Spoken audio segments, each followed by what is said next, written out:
At 6:42 p.m., I got a text from my husband. It said, "Working late." I didn't think much of it. He often worked long hours, and I trusted him. We had been together since high school, married for almost 10 years. I always believed we were solid. He was calm, focused, always came home to me, and never gave me a real reason to doubt him. I loved him.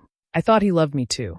My best friend and I had known each other since we were kids. We used to talk every day. She knew everything about me, my fears, my dreams, even the little things like how I took my coffee. But over the past few months, something had changed. She became distant, cold. She always had an excuse when I wanted to meet up. I missed her, but I figured life was just getting in the way. That evening, I got a strange message from a number I didn't recognize. It had an address and a time. No name. Just those two things. Something in me told me to go. I didn't know what I expected. Maybe a surprise or a misunderstanding. I never thought I'd walk into a church and see my husband, standing at the altar, wearing a tux, smiling. He was holding hands with my best friend. I couldn't move. For a moment, I thought I was imagining it. Maybe it was a dream, a cruel trick of the mind. But no, it was real. They were really there, surrounded by flowers, music playing softly, people watching with smile. I saw her in a white dress. She looked happy, calm, like this was the best day of her life. And he looked at her the way I always wanted him to look at me. Nobody noticed me. I stayed in the back, frozen. My heart pounded so loud I could barely hear the vows. I thought I would scream. I thought I would rush down the aisle and demand answers. But I didn't. I just stood there. I felt everything at once: shock, pain, anger, confusion. I wanted to fall to my knees. But instead, I reached into my bag, pulled out my phone, and pressed record. I zoomed in. I filmed his face. I filmed her holding his hand. I filmed the moment they kissed. I didn't crash the wedding. I didn't yell. I didn't cry. Not then. I just recorded everything. I knew this moment would change my life forever. I knew I couldn't go back to the way things were. But I also knew this wasn't the end. This was just the beginning. I didn't know why they did it. Not yet. But I would find out. And I would make sure they remembered this day just as clearly as I always would. We met in high school. I was 16, and he was 17. He made me laugh when I was having a bad day, and I thought he was the most thoughtful boy I had ever known. We started dating quickly. Everyone called us the golden couple. We went to prom together, graduated together, and even got into colleges in the same city, so we could stay close. We didn't take long to move in together, and by our mid-20s, we were married. Our life looked perfect on the outside. He had a good job. I had just started my own small business, and we had bought our first home. People said we were a power couple, strong, smart, always pushing each other forward. And in some ways, we were. My best friend was always around. She had been in my life since I was 10 years old. We grew up together, went to the same schools, and stayed close even as our lives changed. She was there when I got engaged, when I bought my dress, when I walked down the aisle. She called him her brother-in-law in a joking way, and I laughed along. We were like a team, the three of us. I never once questioned the time they spent together, the way they joked or texted. It all felt normal, until it didn't. Things started to change slowly. At first, I thought I was imagining it. He bought a new cologne I didn't recognize. I found strange charges on our credit card, dinners, hotel stays, things that didn't match what he told me. When I asked, he brushed it off as work-related. I didn't push too hard. I trusted him. My best friend also changed. She started canceling plans with me more often, said she was busy with work or traveling. She didn't answer my messages right away. I missed her. I thought maybe we were both just growing up, growing apart a little. It happens. At home, things weren't the same. He stopped asking how my day was. He stopped holding me at night. Sometimes he wouldn't even say goodbye when he left for work. I thought it was just stress. He always said work was getting more intense. I tried to be patient. I gave him space, thinking it would pass. Looking back now, I see it. All the small signs. All the little things I told myself were nothing. I remember one night when he came home late and had lipstick on his shirt. I told myself maybe it was someone from the office, just a hug or something harmless. I wanted to believe the best. I didn't want to be the kind of wife who doubted her husband. But I should have. I should have paid attention. I should have asked harder questions. I feel foolish for missing it, for not seeing what was right in front of me. It wasn't just a mistake or a slip-up. It was something they were building together while pretending to be part of my life. They weren't trying to hide it because they were scared. They weren't ashamed of what they were doing. They were just waiting for the right moment. They were preparing for something bigger, something final. They weren't trying to keep it secret. After that day, I didn't cry. I didn't scream. I went home and sat in silence. My hands were shaking, but my mind was clear. Something inside me had snapped, but not in the way they might have hoped. I wasn't going to fall apart. I was going to stay calm. I was going to find everything. I started small. I went through our shared laptop. He never bothered to log out of anything. I looked through his emails first. Most looked normal, but there were some strange ones. Confirmations for dinners and hotel stays he never mentioned to me. I took screenshots and saved them. I went through his text messages. Some were deleted, but not all. I found messages to a number saved only as initials. They talked about dates, plans, places they'd meet. It was her. I recognized her way of typing, the way she used emojis. It was her. Next, I checked the call logs on our phone plan. His number had regular, long calls with hers. Late at night, sometimes for over an hour. I kept records of those too. I searched social media. She had a second account under a slightly different name. It was private, but the profile picture showed them at a beach. Not a group photo, just the two of them. I knew that place. We were supposed to go there for our anniversary last year, but he said he had a work trip. I saved the picture. I began checking the house. I didn't even know what I was looking for at first. I just felt like there was more. One night, while he was in the shower, I checked the drawer under his side of the bed. That's when I found it, a second phone. It was off, but I charged it. When it turned on, everything was there. Messages, photos, notes, even a wedding checklist. There were pictures of the rings, venue confirmations, a countdown app on the home screen. They had been planning this wedding for a long time. They weren't ashamed. They weren't hiding. They were moving forward without me, like I never existed. That's when I found the prenup. It was in a folder buried in our filing cabinet. I didn't remember signing any prenup. We had talked about it once, years ago, but never followed through. My hands went cold as I looked at the paper. My name was signed at the bottom, but that wasn't my signature. Not even close. He had forged it. He had planned everything, how to leave, how to protect himself, how to move on. I wasn't supposed to find anything. I wasn't supposed to ask questions. I was just supposed to disappear from the story they were rewriting. I saved it all. Every screenshot, every document, every message. I backed it up in multiple places, on a flash drive, on my email, even in a folder labeled with a fake name in the cloud. I made sure nothing could be lost. I didn't tell anyone. Not yet. I smiled when he came home. I nodded when he talked about work. I acted like I believed every word. But inside, I was building something. I was putting together every piece like a puzzle. The truth was ugly, and they had worked hard to hide it. But now I saw it all clearly. They thought they had covered their tracks. They thought I'd never figure it out. They thought I'd walk away quietly and leave them to live their new life without trouble. They wanted a clean break. I was going to give them the messiest exit imaginable. I went home like nothing happened. I unlocked the door, walked into the kitchen, and made myself tea. My hands were steady. My face was calm. I didn't scream. I didn't cry. I sat at the table and waited. He came home 2 hours later. He looked tired, or at least he tried to. He dropped his bag by the door, loosened his tie, and gave me a quick kiss on the cheek. I asked how his day went. He said there had been a work emergency. He told me he had to stay late, that things at the office were falling apart. I nodded. I smiled. I acted like I believed him. I didn't argue. I didn't accuse. I just listened and nodded like a good wife. I even asked if he wanted dinner. I had already eaten, but I warmed up leftovers for him and sat across from him at the table. I watched him eat. He talked about his job, like nothing had happened, like he hadn't married someone else just hours earlier. I kept my voice soft. I looked him in the eyes.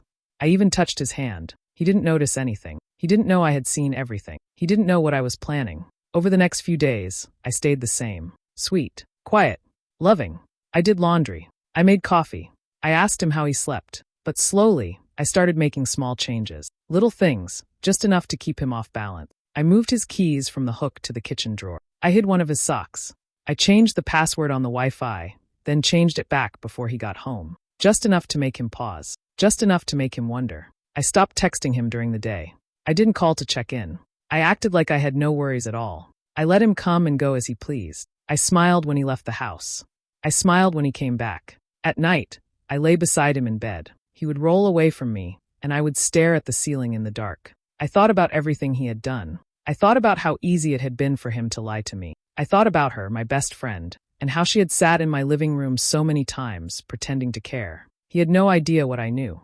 That gave me power. Every lie he told me now made me stronger. Every fake smile he gave me pushed me closer to the moment I would stop pretending. He thought I was calm because I was happy, but I was calm because I had a plan. He kissed me goodnight like nothing was wrong. I kissed him back and smiled at him. My heart didn't race. My hands didn't shake. I had never felt more in control. I watched him fall asleep beside me, and I thought about how I was going to destroy his life before the end of the week. I called my best friend and asked if we could meet. I told her I was feeling low and needed someone to talk to. She agreed quickly, just like old times. We met at a quiet cafe we used to love. She smiled when she saw me, like nothing had changed. I smiled back and gave her a hug. Inside, I felt sick, but I didn't show it. I told her I thought my husband was cheating. I said I didn't have proof, but had a bad feeling. I said I needed her advice. She looked surprised for a moment, then leaned in and spoke gently. She told me I was probably overthinking. She said maybe he was just stressed and distant because of work. She told me not to ruin my marriage over small doubts. Her words were smooth, calm, fake. I nodded while she spoke. I asked questions like I was confused and scared. I said I didn't know what to do. She touched my hand and said, "Trust him. He loves you." I wanted to laugh. She looked me straight in the eye and told me to stay strong. All the while, she sat there hiding the truth. I had my phone recording the whole time, hidden in my purse on the table. Every word she said, every lie she told was saved. Her voice sounded kind, her face looked caring, but now I knew the truth behind it. She wasn't just helping him lie. She was leading it. She played her part well. But as I watched her closely, I saw something else. She seemed too calm, too sure. She wasn't nervous, not even once. That's when it hit me. This wasn't just about love or cheating. She wasn't just in love with him. She was using him too. Maybe for money, maybe for something else. But it wasn't just feelings. It was control. She talked about their past, little stories she thought I didn't know. She slipped once and said something about a weekend trip he never told me about. Then she quickly changed the subject. I let it go, but I caught it. Every little slip told me more. She thought she was smarter than me. She thought I was still the same old friend who trusted her blindly. When we finished our coffee, she hugged me again. She told me she loved me and to take care of myself. I hugged her back and told her thank you. My voice was steady. My smile was warm. She never saw it coming. I walked away feeling clear. She didn't just stab me in the back. She smiled while doing it. And she thought I would never find out. But now I had her voice, her lies, and her fake comfort, all saved. If my husband was a liar, my best friend was something worse. She was a black hole of deceit. Everything around her disappeared, and she left nothing but damage behind. I woke up the next morning with a plan. I wasn't going to cry or beg. I wasn't going to ask why. I had all the proof I needed. Now it was time to act. I had spent years trusting them. Now I was going to spend days making sure they lost everything they built online. I started small. I created a new email address with no name, no trace to me. I used it to send messages to their workplace. They both worked at the same company. In the email, I gave details, dates, pictures, and proof. I didn't explain everything. I just gave enough for someone in HR to ask questions, enough to raise red flags. I didn't write anything angry, just facts. That made it stronger. Next, I sent the wedding video, not to the world, just to the right people. I found email addresses for his parents, his brother, her sister, and her boss. I sent the video clip and nothing else. No message, no warning, no name. I let the video speak for itself. I imagined their faces when they saw it. I didn't feel guilt. I felt calm. After that, I went to the bank. We had a joint account. I didn't clear it out, but I took what was mine. I moved the money to a new account in only my name. I paid off a few things that were still in both our names. I didn't want him tied to me when things exploded. I kept records of every dollar. Then I found a lawyer. I didn't want any delays. I wanted someone strong and smart. I met with her in private and gave her everything: documents, messages, screenshots, even the fake prenup. She didn't say much at first, just took notes and asked clear questions. She told me I had a solid case. I nodded and said I wanted to move fast. She recommended a private investigator too. I agreed without thinking twice. I gave him names, dates, and places. I wanted more than just what I had found. I wanted everything. Every lie. Every hidden plan. Every secret meeting. I wanted a file so thick it would bury them in their own mess. I stayed quiet at home. I acted normal. I smiled and cooked and asked about his day. But every hour, I was building something stronger. A plan he couldn't stop. A path he couldn't run from. He thought I was the same woman who once believed every word he said. He didn't see what I had become. Focused. Cold. Ready. Each step I took was careful. Nothing rushed. I didn't want drama. I wanted results. I wanted damage they couldn't fix. Their new life was built on betrayal. I was going to make sure it collapsed, piece by piece.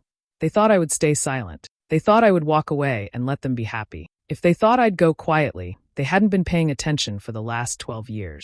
It started slowly. A few people saw the video. Then more. Then it spread across town. It wasn't on the news, but it didn't have to be. Everyone who needed to see it did. The people at their jobs started whispering. Friends began texting each other. Family members called, confused and angry. No one knew what to believe, but the video was clear. I didn't post anything public. I just let it move on its own. I sent a few more messages to the right people. A coworker. A friend of her boss. A cousin who loved gossip. The clip kept spreading, and I stayed silent. The more they tried to hide it, the more people asked questions. It wasn't just a small mistake. They had planned it. And now the truth was out. At their job, things got worse. Human Resources called them in. The company had rules about personal relationships, and both of them broke those rules. They had lied to people at work. They made others uncomfortable. Some co-workers had even been told fake stories to cover their tracks. Now everyone was upset. They tried to explain. They told people it was all part of a misunderstanding. They said it was polyamory, like we had all agreed to this together. They said it was private, and people were judging too harshly. But the more they talked, the more it sounded like lies. Most people didn't believe them. Some stopped talking to them completely. I didn't defend myself. I didn't argue. I just kept showing proof. A photo here. A message there. Every time they said something untrue, I made sure the truth followed. Quietly, quickly. I didn't need to shout. I let the facts speak louder than any of their excuses. Then his parents showed up at my door. I hadn't seen them in weeks. His mother looked shocked. His father was quiet, almost pale. They asked me if it was real. I didn't say much. I showed them what they needed to see. I didn't try to change their minds. I let them feel the truth for themselves. They left the house shaking their heads. I didn't see sadness on their faces. I saw shame. His brother called too. He was angry, not at me, but at him. He said, "You didn't deserve this." I thanked him. I didn't say much else. Then my husband came home one night and asked if we could talk. He looked tired and small, like the weight of it all was finally hitting him. He said he was sorry. He said things got out of hand. He said he didn't mean for it to happen this way. I just looked at him. He begged me to sit down with him, to explain everything, to make things better. So I did. I sat down across from him, calm and steady. I opened my folder. I didn't cry. I didn't shout. I looked him in the eye. And I spoke, with my lawyer beside me. The day finally came. We stood in court, no longer husband and wife in love, but two people on opposite sides. He looked nervous. I felt ready. My lawyer had everything we needed. We didn't have to prove he hurt my heart. We had to prove he broke the law, and that part was simple. The first thing we showed was the fake prenup. I never signed it, but there it was, with my name written in handwriting that wasn't mine. My lawyer had a handwriting expert confirm it. She explained clearly to the judge that the signature was forged. He didn't even argue. He just looked down, ashamed. Next came the proof of cheating. Messages, photos, hotel bookings, all in his name. My lawyer showed dates, receipts, and texts that proved everything. It wasn't just betrayal. It was months of lies and secret plans. We showed how he spent money from our account on her. Dinners, gifts, even part of their wedding. The judge listened carefully. He asked questions. My lawyer answered every one of them with confidence. His lawyer didn't have much to say. What could they say? The truth was too strong. Then came the financial part. We showed how he moved money without telling me. We showed how he hid things. The court took it seriously. They froze some of his accounts while they looked into it more. He tried to explain, but no one was listening anymore. He had already lost their trust. As this happened, his new wife lost her job. Their company had rules. No relationships between managers and staff. She had broken those rules. Once the truth came out, they let her go. Quietly. No goodbye party. No kind words. Just a cold email and a final paycheck. When the judge gave the final decision, I felt calm. I got the house. I got the car. I didn't ask for more than what was fair. But the judge added spousal support too. The court said he had lied, cheated, and used joint money for someone else. So he owed me not just emotionally, but legally. He didn't say a word. He just nodded. He had nothing left to defend himself with. All the charm he once used was gone. The truth had taken it all away. After court, I walked outside and took a deep breath. I wasn't angry anymore. I wasn't sad either. I just felt free. I had walked through fire and come out stronger. He had planned a new life behind my back, but that life was now falling apart. He didn't go home with her. She didn't have a home anymore, not one with him. She was out of work and facing questions of her own. And him? He moved back in with his parents. The same room he had when we first met. The same old house he once said he'd never return to. He left me for my best friend, and now he's living with his parents. I didn't want to talk about what happened, not to anyone I knew. So I wrote everything down one night. I didn't use real names. I didn't give away where I lived. I shared what happened in simple words and posted it on Reddit. I just needed to let it out. At first, only a few people saw it. They left kind comments and said they were shocked. Then more people found it. It got shared across Reddit and started spreading fast. People couldn't stop reading. They said it felt unreal, like something that couldn't possibly happen in real life, but they believed every word. By the next morning, it had blown up. Strangers were talking about it on other websites. Screenshots were everywhere, on Twitter, TikTok, even Instagram. Some people made videos talking about what I wrote. Others tried to guess who it was about. I stayed quiet. I never replied. I watched as it moved on its own. Someone who ran a podcast messaged me. They said they had never read anything like it before. They wanted to talk to me, and they promised to keep me anonymous. I thought about it for a while, then agreed. I didn't want attention. I wanted to speak on my own terms. The episode went live and thousands of people listened. I spoke calmly. I didn't cry. I didn't yell. I just told what had happened. The response was huge. People sent messages saying they felt what I felt. Some said they had been through the same thing. Many thanked me for being honest. Some said it helped them in ways they didn't expect. But something else started happening too. The more people listened, the more curious they became. Some online users started putting the pieces together. They figured out who he was, who she was. Photos began to spread. Old posts were dug up. Things they said and did before now looked different. People began to judge them, not me. They tried to deny it. They tried to explain things away. But it was too late. The internet had made up its mind. People turned on them fast. They deleted comments, then whole accounts. But the damage was already done. Their faces were everywhere, linked to something no one could forget. I didn't speak again. I didn't need to. I watched as everything unfolded. I didn't cheer. I didn't cry. I just sat with my tea and felt peace.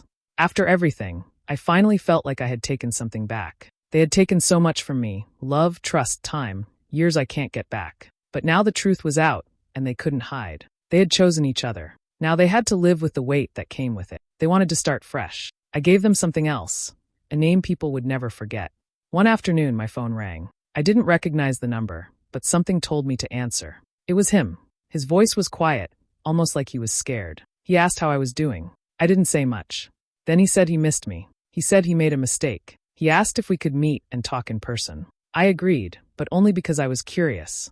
We met at a small cafe. When I walked in, he stood up like he used to, trying to look polite. But he didn't look like the man I once knew. He looked tired, older, and unsure. I sat down across from him and waited. He told me he had been thinking a lot. He said things hadn't worked out the way he thought they would. He said she wasn't who he believed she was. He said he still loved me, and maybe we could try again. I listened without saying a word. When he finished, I looked at him and laughed. Not because it was funny, but because it was sad. He really thought I would take him back. I stood up and told him no. Not a chance. I reminded him of everything he did, and how he didn't care until the world turned against him. I didn't cry. I didn't yell. I just left. He didn't follow me. A few days later, I got another message, this time from her. She wanted to talk. She said she needed to explain. At first, I ignored it. Then I got another one longer. She said she was sorry. She said it was all her doing, that she had lied to him, pushed him, and made promises she never planned to keep. She said she didn't know why she did it, and now she had nothing. She begged for forgiveness. She said she missed our friendship. She said she never thought it would end like this. She said she was lost. I didn't reply. I didn't need to. Her words meant nothing to me now. She didn't deserve peace from me. Neither of them did. People often talk about healing and moving on. They say forgiveness is for yourself, not for the other person. Maybe that's true for some, but not for me. I didn't need to forgive to feel free. I didn't need to forget to feel strong. I needed the truth to be known. I needed them to face what they did. I took my power back in silence. I didn't rebuild with love or second chances. I rebuilt with truth, with strength, with clarity. I didn't want to fix anything that was broken. I wanted to build something better, without the people who tried to destroy me. They thought they could leave me behind. They thought I would be forgotten. But now, when people hear their names, they don't think of them as a couple in love. They think of what they did. But I'm the only one anyone will remember. If her truth shook something in you, don't keep scrolling. Tag someone who's been betrayed, blamed, or broken. Remind them they are not alone in the dark. Save this for the day someone tries to silence your pain. Because when they think you'll stay quiet, just wait. Your stillness is not weakness. Your strength is building quietly. And when you rise, they'll remember the fire they tried to smother.